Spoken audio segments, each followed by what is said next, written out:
आपको गुरु जी की कथा सुनकर समझकर यह उपाय समझाने की कोशिश कर रहे हैं। संध्या बाती के नियम जान लो, वरना पूरा घर बर्बाद हो जाएगा। हमारे चैनल में शिव के उपाय में आपका स्वागत है। दोस्तों, संध्या पूजा यानी शाम के वक्त की पूजा को भी हिंदू धर्म में खास महत्व दिया गया है। वो वक्त है जब सूर्य देव अस्त होते हैं और मान्यता के अनुसार इस समय भगवान शिव और माँ पार्वती धरती का भ्रमण करने निकलती हैं। इसलिए शाम की पूजा को बहुत ध्यान से और सच्चे मन से करना चाहिए। संध्या पूजा के समय किन किन बातों को ध्यान रखना चाहिए? संध्या पूजा करने से क्या क्या लाभ होता है, जानिए इस वीडियो के माध्यम से। संध्या पूजा करने से कभी घर में धन की कमी नहीं होती है।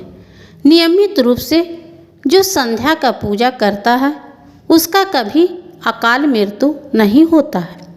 शनि देव और हनुमान जी की पूजा संध्या के समय विशेष प्रभावशाली होती है। कर्ज, रोग और शत्रु मुक्ति के लिए संध्या का पूजा जरूरी करना चाहिए। इससे शनि देव प्रसन्न होते हैं। संध्या पूजा सूर्यास्त के समय करनी चाहिए। संध्या के समय ठीक तरह हाथ पैर धोकर घी या तिल का तेल का दीपक जलाएं। इसके बाद गायत्री मंत्र का जाप करें, या आप कोई भी मंत्र जानते हैं तो उसी का जाप करें। संध्या के समय क्या सावधानी बरतनी चाहिए? संध्या पूजा बिना दीपक के नहीं करनी चाहिए। शाम की पूजा में कभी भी घंटी नहीं बजानी चाहिए।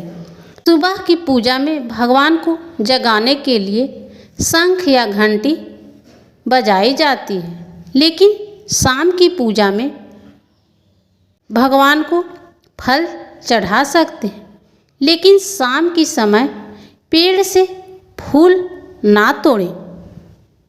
शाम की पूजा में भगवान को फूल चढ़ा सकते हैं, लेकिन शाम की समय में पेड़ से फूल ना तोड़ें। पहले से अगर फूल आप तोड़ के रखे हैं तो वह फूल आप भगवान पर चढ़ा सकते हैं। दरअसल शाम के समय पेड़ों से फूल पत्ते तोड़ना गलत माना गया है। शाम के समय सूर्य देव की पूजा कभी नहीं करनी चाहिए। उनकी पूजा का वक्त हमेशा सुबह ही होता है। कभी भी संध्या काल की पूजा रात्रि में नहीं होती। ऐसा करने से देवगण नाराज हो जाते हैं, जिससे आर्थिक संकट पैदा होने लगता है। संध्या के समय तुलसी के आगे दीपक जलाना अच्छा माना गया है, लेकिन संध्या के समय तुलसी के पत्तों को तोड़ना अच्छा नहीं माना गया है। संध्या समय दीपक जलाने के भी नियम हैं।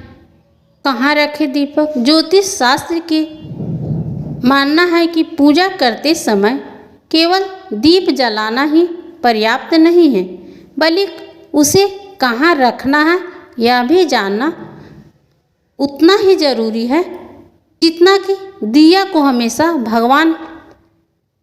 अगर आप पूजा पाठ कर रहे हैं, भगवान के पास कैसे दिए जलाने चाहिए, किस प्रकार दिए जलाने चाहिए, यह नियम जानना भी बहुत ही उपयोगी है।